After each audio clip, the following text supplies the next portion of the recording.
No doubt you've seen a trail of ants before in your life, but have you ever wondered why or how ants move about the way they do? Turns out they don't have a secret language or anything like that, they just leave behind pheromone trails.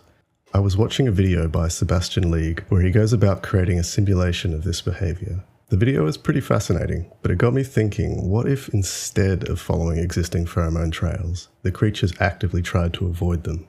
This seemed like an interesting premise to experiment with, so I set about creating my own simulation setup. So to start with, I began with the following concepts. 1. Influence on the creatures to want to stay near existing trails. 2. Influence to determine the creature's aversion to going near existing trails. 3. Influence to not want to stray too far from the starting point. And 4. Being cornered should basically unalive the creature. Now you might be thinking, hey, those first two concepts kind of contradict each other, and you'd be right. So what I did was have two separate vision circles, where the larger vision circle is for sensing the overall surroundings of a creature, and the smaller one is for immediate avoidance.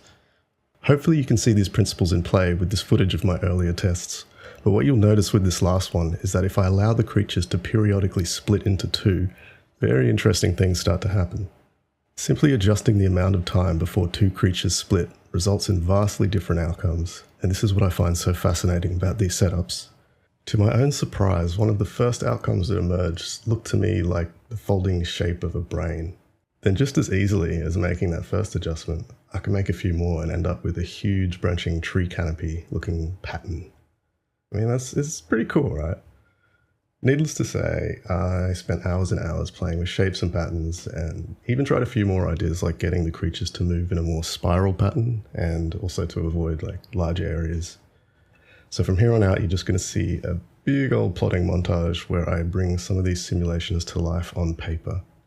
Enjoy the time lapses and wait until the end to see the result of pushing the simulation to extreme levels.